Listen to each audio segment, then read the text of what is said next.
Oh, bah, c'est un petit peu du hasard, hein. Il se trouve que j'ai passé toute ma jeunesse, toute mon enfance, ma jeunesse et mes débuts dans la vie active dans le département des Hauts-de-Seine. D'abord Antony, après Courbevoie, après Bois-Colombes. En fait, je suivais mes parents et ils se sont installés à Bois-Colombes et donc j'y ai vécu toute ma période estudiantine. Et puis voilà, et puis j'ai toujours aimé ce petit quartier-là. J'étais très exactement dans le quartier des Vallées, à cheval sur Bois-Colombes, la Garenne-Colombes et Colombes.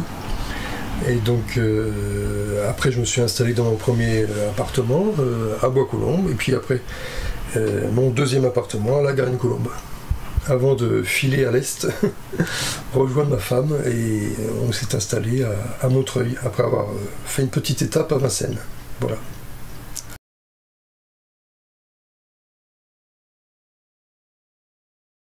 J'aime beaucoup les villes en général, et la banlieue parisienne en particulier. Elle est très typique d'une époque. Hein, ça a vraiment été très construit. Parce qu'avant, quand on lit... par exemple, Le Ventre de Paris, je cite souvent cet exemple d'Émile Zola, ça commence où on voit des maraîchers qui poussent des chariots de fruits et légumes et qui traversent le pont de Neuilly, je crois. Ils viennent donc de toute cette banlieue ouest qui était à l'époque, comme la banlieue est, comme à Montreuil, où je suis aujourd'hui, c'était des zones de culture maraîchère, quoi, pour alimenter Paris, et notamment les Halles, en nourriture de toutes sortes. Et donc c'était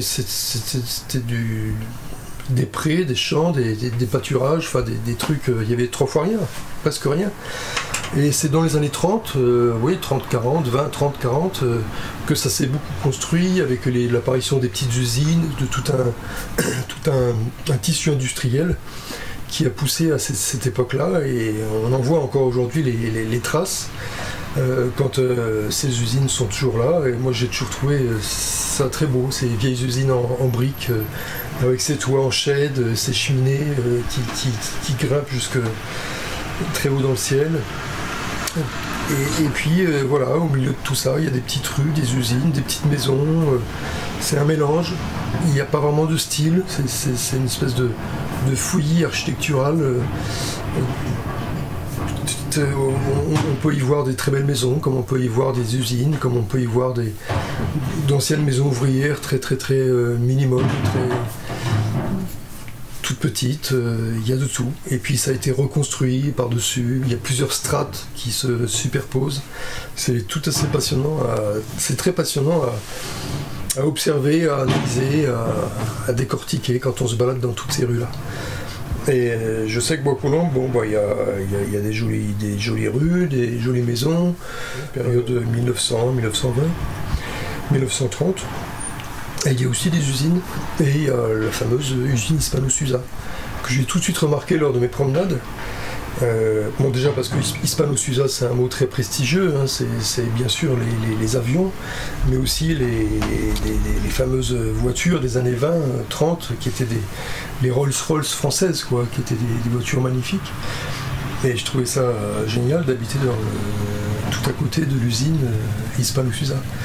Il y avait d'autres usines très importantes là-bas, hein, dans tous ces coins-là. Je me souviens il y avait l'usine Berlier, c'était peut-être pas à Bois-Colombes, mais enfin c'était pas loin. Il y avait à Levallois, il y a eu plein de choses. Et il y avait l'usine Citroën. Hein.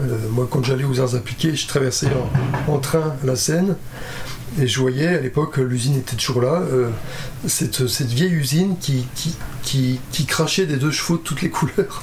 Et on voyait plein de 2 chevaux de toutes les couleurs sortir, et puis s'entasser sur des grosses péniches et partir. Enfin, c'était génial, quoi.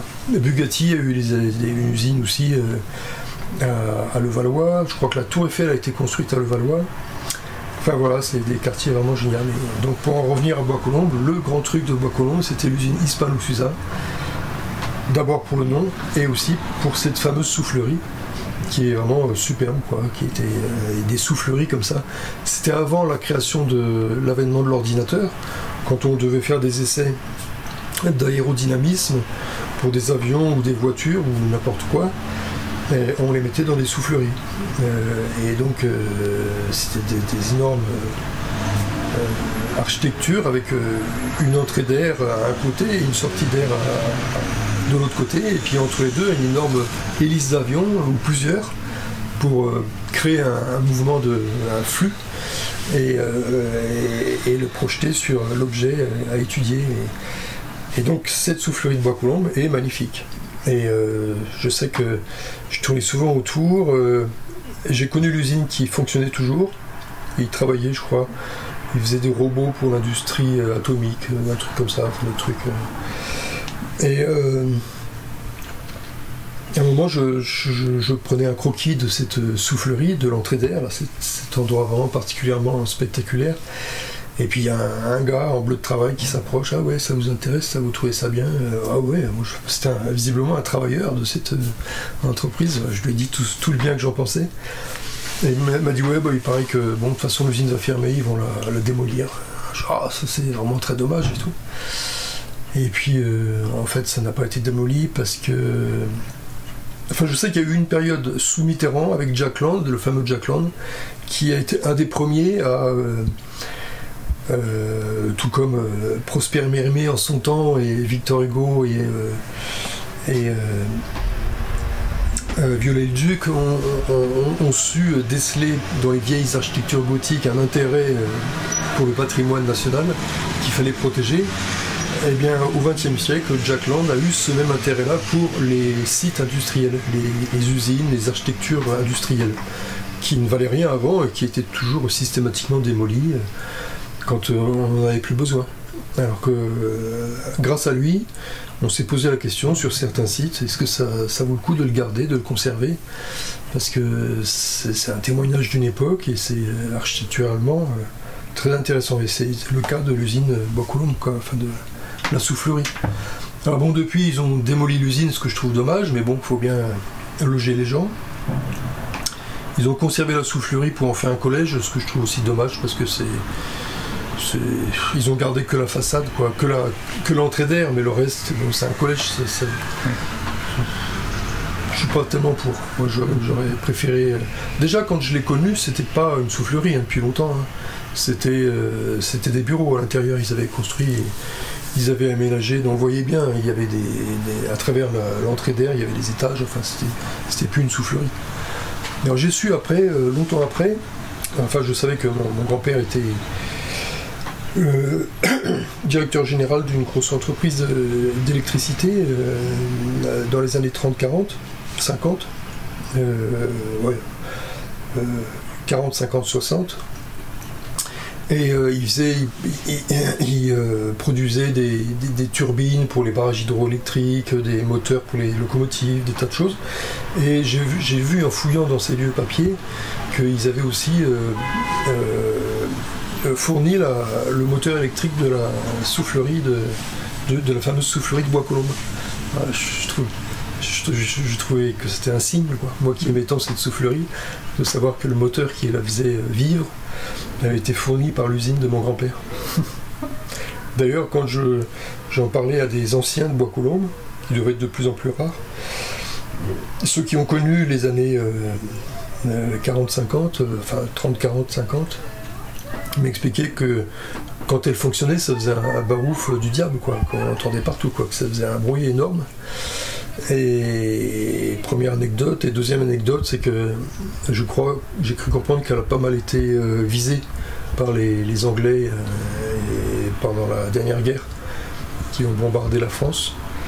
Et donc cette usine était stratégique, il fallait la démolir, et donc il y a eu quelques bombardements à Bois-Colombes à cause de cette usine, qui n'a pas été détruite d'ailleurs.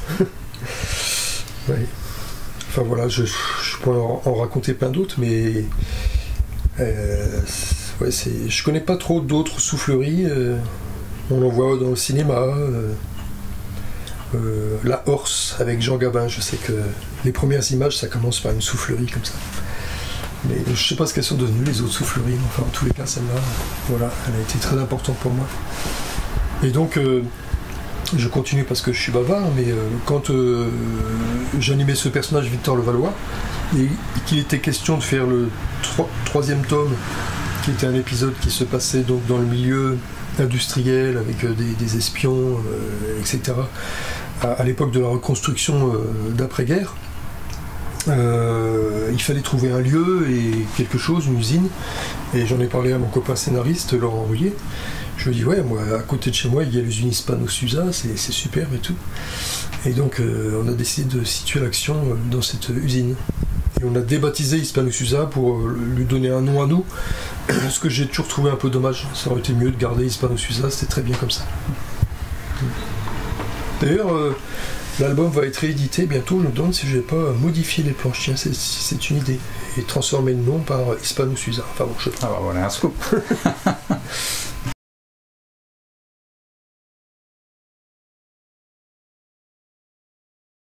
Oui, alors le banlieusard, c'est moi.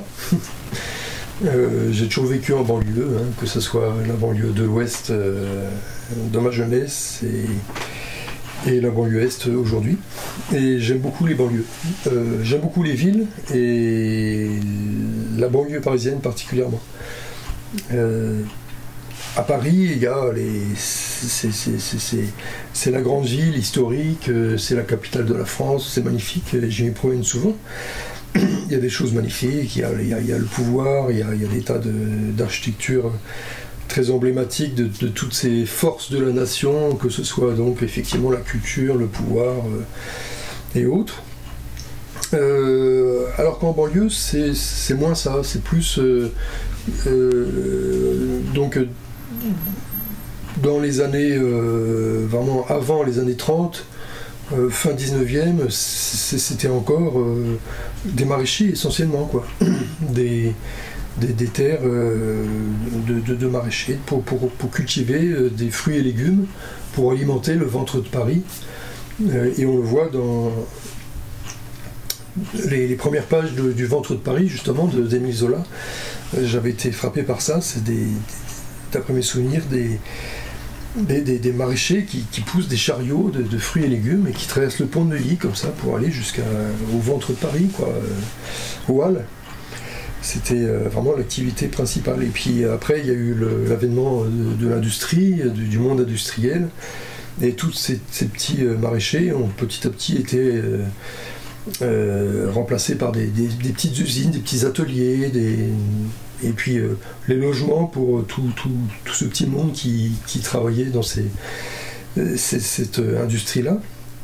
Donc il y avait un mélange de belles maisons pour les patrons, de petites maisons ouvrières, de quartiers ouvriers, d'usines, d'ateliers, tout ça c'était mélangé tout autour de Paris, dans la petite couronne, quoi, avec des transports qui sillonnaient tout ça. Il y avait la petite ceinture, mais il y avait aussi des tramways à l'époque, puis toujours ces rues chargées de tout un tas de moyens de transport.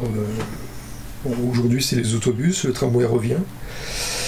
Et donc, de toute cette époque-là, il reste encore des choses, il reste des traces, et je les trouve très belles.